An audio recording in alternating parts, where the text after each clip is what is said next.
او الوتلې مرغۍ ګوري ورته ژاړي الوتلې مرغۍ ګوري ورته ژاړي روشندان ته په زندان کې سړی ګوري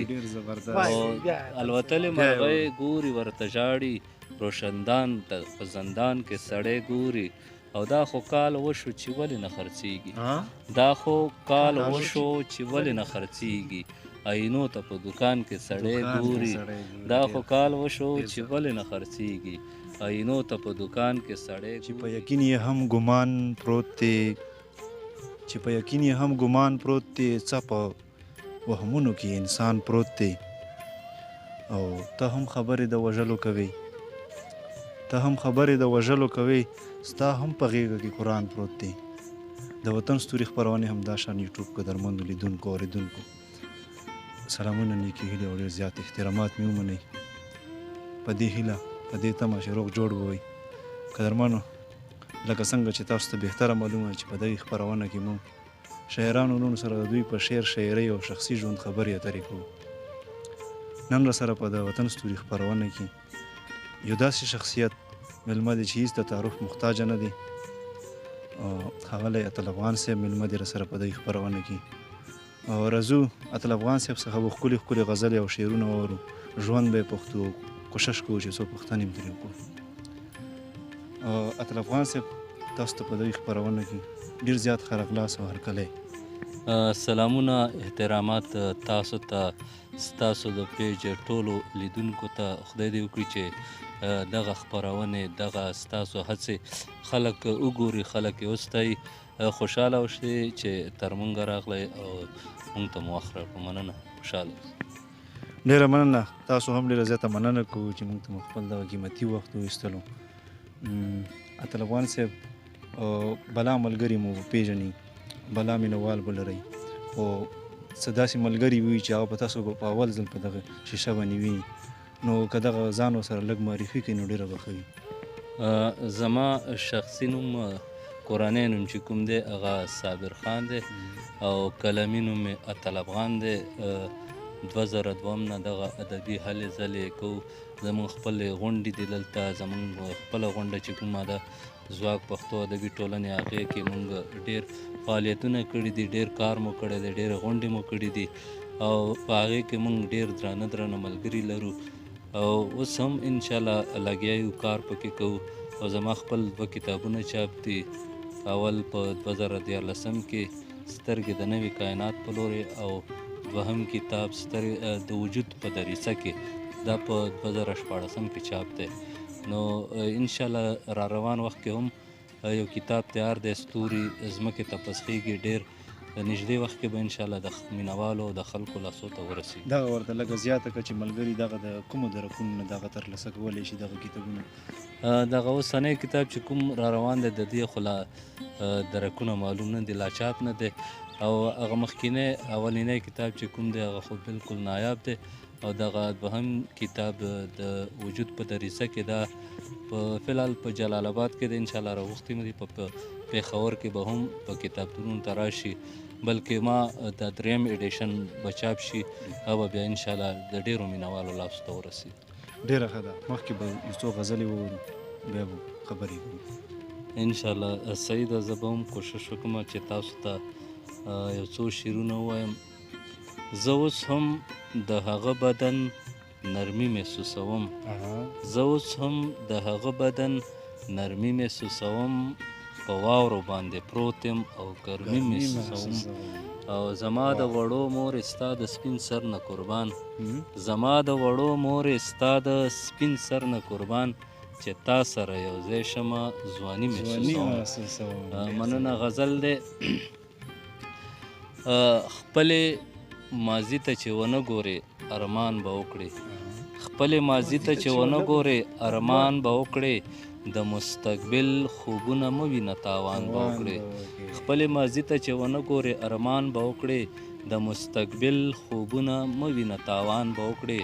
او زه به لاسونه درته لپه کړم دعا به وکړم زه به لاسونه درته لپه کړم دعا به وکړم ته به په دشتو مهربانه شې باران به وکړې زه به لاسونه درته لپه کړم دعا به وکړم ته به په دشتو مهربانه شې باران به وکړې او خلکو ته ووایې واپس یې کور ته مه راولئ خلکو ته ووایې واپس یې کور ته مه راولئ که چېرته ورک شومه نو داسې یو اعلان به وکړې او که تنهایي دې راته پرېښوده نو ښه به وکړې که تنهایي دې راته پرېښوده نو ښه به وکړې که دروازه راپسې بنده کړې احسان به وکړې که تنهایي دې راته پرېښوده نو ښه به وکړې که دروازه راپسې بنده کړې احسان به وکړې د موسیقۍ په سر او تال باندې که ورسېدې د موسیقۍ په سر او تال باندې که ورسېدې ته به په خپله په ګډا شې قربان به وکړې ته به په خپله په ګډا شې قربان به وکړې او یا د ښارونو د کوڅو سره بلد سړیه د صحراګانو لیوانو سره ګزران به وکړې ډېره مننه ډېر زبردست یقینواله به دغه کلام یقینا دی چې خوښ شوی وي او اتر صاحب نور به څه ووایي داسې یو غزل دی خدای دې کړي چې ستاسو د پیج ټولو لیدونکو خوښ شي آخر هم په ملا ماته شوه بېننګه زمانه آخر هم په ملا ماته شوه بېننګه زمانه زما قامت ته ټیټه شوله دنګه زمانه او زه هر وخت دا سوچ کوم چې راز د بقا څه دی زه هر وخت دا سوچ کوم چې راز د بقا څه دی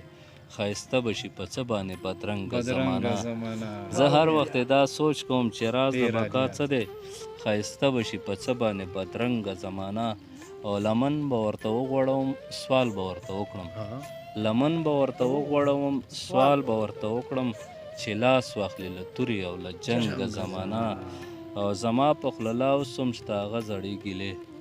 زما په خوله لاوس هم شته هغه زړې ګیلې چې څنګه زمانه شوه خدایه څنګه زمانه که نه زما جذبات شول د ساړه ګنګل په څیر که نه زما جذبات شول د ساړه ګنګل په څیر که نه راغورځېدلې ده له شرنګه زمانه او ازمیخ کړمه زه هم په څو څو رنګه زمانې ازمیخ کړمه زه هم په څو څو رنګه زمانې ازمیخ کړله ما هم په څو څو رنګه زمانه او اتله چې بچو نه یې جوړېږي قاتلان له دې نه پسته نه کړې خدایه لنګه زمانه مننه ډېر ښه ډېر یقینا چې ډېر مینهوالو به دغه کلام هم خوښ شوی وي اتل صاحب دغه راته ووایه چې تاسو په کوم صنف کې زیاتره کار کړی لکه مطلب غزل مو لیکلی دی نظم مو لیکلی او دغه ملګرو ته لږه واضح کړه ما خو چونکې په ډېرو صنفونو کې کار کړی لکه افسانه نثر کې مې هم لیکنې کړي دي او زیاتره کار مې په غزل کې کړی دی د غزل دغه کوم کتابونه چې زما چاپ دي په دې کې زیاتره غزلې دي خو په دې کې ورسره نظمونه هم شته دي او روان یو انشاءالله نیت مو دی چې تنقیدي لیکنې وکړو دغه آینده نسل ته دغه کوم زموږ چې په دا سکرین باندې کوم نن سبا دا های ناتار شروع دی نو زه خو وایم چې په دې کې دغه تنقیدي صلاحیتونه رامنځته شي نو دا به ډېر ښه وي زه خو وایم چې په دغه برخه کې هم دغه اوسنی نسل دغه شي ته سنجیده شي نثر ته سنجیده شي تنقیدي لیکنو ته نو دې سره به زموږ دغه کوم کار دی کوم تخلیق دی دا به د معیار درجې ته رسي الله دې وکړي چې دغه عرض رښتیا شي ډېره مننه یو غزل وهاب بھائی راته رایاد کړو وهاب ته دی او زموږ ټولو لیدونکو ته دې ډالۍ وي نواز بھائی نواز بھائی ته دا زموږ کیمرې شاته چې ناست دی دی ته دې هم ډالۍ وي او زموږ دغه کیمرامین ملګری دغه مرکه کوونکی ملګری دو ته هم ډالۍ وي تنها شوی په خپل ځان کې سړی ګوري تنها شوی په خپل ځان کې سړی ګوري خاریه په بیابان کې سړی ګوري او دا به خود وایي چې ستوري د زما شي دا به خود وایي چې ستوري د زما شي چې خوبونه په اسمان کې سړی ګوري دا به خود وایي چې ستوري د زما شي چې خوبونه په اسمان کې سړی ګوري او الوتلې مرغۍ ګوري ورته ژاړي الوتلې مرغۍ ګوري ورته ژاړي روشندان ته په زندان کې سړی ګوري او الوتلې مرغۍ ګوري ورته ژاړي روشندان ته په زندان کې سړی ګوري او دا خو کال وشو چې ولې نه خرڅېږي دا خو کال وشو چې ولې نه خرڅېږي آینو ته په دکان کې سړی ګوري دا خو کال وشو چې ولې نه خرڅیږي آینو ته په دکان کې سړی ګوري او تصویرونه په وصال کې سړی اخلي تصویرونه په وصال کې سړی اخلي تصویرونه په هجران کې سړی ګوري او څوک د لا پې راته نه وهي اتله ازمري خو په میدان کې سړی ډېر زبردست اتل صاحب یقینا ده چې مینوالو ته به دغه کلمونو ډېر زیات خوند ورکړی وي نو په د اخره کې به زه تاسو د خوښې کوم غزل وي هغه په واورو یو غزل به درته وایم دغه راته رایادېږي دا سړی به څرنګه حیران په سمندر کې وي دا سړی به څرنګه حیران په سمندر کې وي ما ته چې کشتې وي او طوفان په سمندر کې وي او کله چې نظام د ژوندانه تکمیل ته ورسي کله چې نظام د ژوندانه تکمیل ته ورسي هلته به دا غرونه هم روان په سمندر کې وي او ته به یې د خپل نظر په جال کې رانه ونیسې ته به یې د خپل نظر په جال کې رانه ونیسې زړونه داسې وي لکه کبان په سمندر کې وي او مونږ ته چې ښکارېږي کوم د ستورو په شکلونو کې مونږ ته چې ښکارېږي کوم د ستورو په شکلونو کې هسې نه چې دغه څراغان په سمندر کې وي ډېره مننه اتل صاحب ډېره مننه دا راته ووایه چې لکه د اوسني دور چې کوم نوي لیکوالان دي دوی ته څه کول پکار دي چې د پښتو ادب لکه ښه خدمت وکړي او ښه لیک وکړي څه لکه مثال دغه پوښتنه کوي ډېره مننه لکه څنګه ما مخکې وویله چې باید دغه نوی کل نوی ځوانان نثر ته توجه ورکړي هغوی مطالعه وکړي لکه زمونږ ډېر دغسې مشهور شاعران چې دي هغوی سره مونږ کېناستو هغوی نه به چې مونږ تپوس کولو چې تا څه مطالعه کړې ده څه دې لوستلي دي یقینا درته وایم چې په دا سوشل میډیا باندې مشهور شاعران دي هغو وایي چې مونږ 2 کتاب هم نه دي لوستلي دوی زمونږ د اوسني نسل نمایندګي کوي د غزل په حواله سره د شعر په حوالې سره نو زه خو وایم چې دغسې ونه شي باید چې څوک شعر لیکي څوک ادب ته مخه کوي باید چې هغې نه مخکې مطالعه وکړي کتابونه ولولي مخکیني شاعران اوسني شاعران زمونږ ښه شاعران هغوی ولولي بیا قلم راواخلي او د لیک هڅه وکړي نو داسې په پټو سترګو لیکل زه خو وایم دا هیڅ معنا نه لري ټیک ده یو وخت پورې به په سکرین وچلیږي څه نوم به ولري خو هغه لکه څنګه زر خیجي همدغسې زر راغورځي هم نو زما یوازینۍ هیله همدا ده دغه اوسني نسل نه چې هغوی مطالعه ته مخه وکړي شاعران ولولي یا نثر ولولي تنقیدي لیکنې ولولي نو باید چې په پټو سترګو لیکل ونه کړي ډېره ښه ده عادل صاحب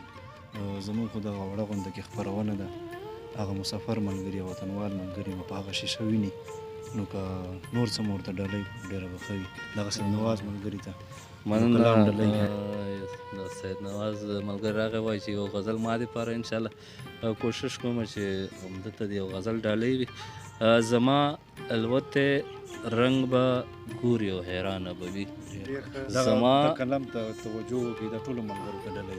زما الوتې رنګ به ګوري او حیرانه به وي دنیا که هر څومره ودانه وي خو ورانه به وي زما الوتې رنګ به ګوري او حیرانه به وي دنیا که هر څومره ودانه وي خو ورانه به وي او مونږ به روان مزل کې اخلو منظرونو نه خوند مونږ به روان مزل کې اخلو منظرونو نه خوند که قافله مخکې روانه وي روانه به وي مونږ به روان مزل کې اخلو منظرونو نه خوند که قافله مخکې روانه وي روانه به وي او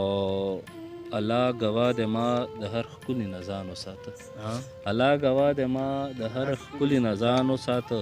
هغه چې پت را سره نه پالي ناځوانه به وي او که دغه ځمکه زړه لري نو موږ به نه ځوروي که دغه ځمکه زړه لري نو موږ به نه ځوروي که دا زما د مور په شان وي مهربانه به وي که دغه ځمکه زړه لري نو موږ به نه ځوروي که دا زما د مور په شان وي مهربانه به وي او زما یې څه چې د دنیا په اور کې وسوځېدم زما یې څه چې د دنیا په اور کې وسوځېدم که د دوزخ مرحله ګرانه وي نو ګرانه به وي زما یې څه چې د دنیا په اور کې وسوځېدم که د دوزخ مرحله ګرانه وي نو ګرانه به وي اتل افغان صاحب تاسو ډېره زیاته مننه چې موږ ته مو خپل قیمتي وخت وایستلو او مینوالو نن راسره په دې خپرونه کې اتل افغان صاحب مېلمه و تر بلې مرکې پورې مو غواړم اجازت په لوی الله مو سپارم خدای په امان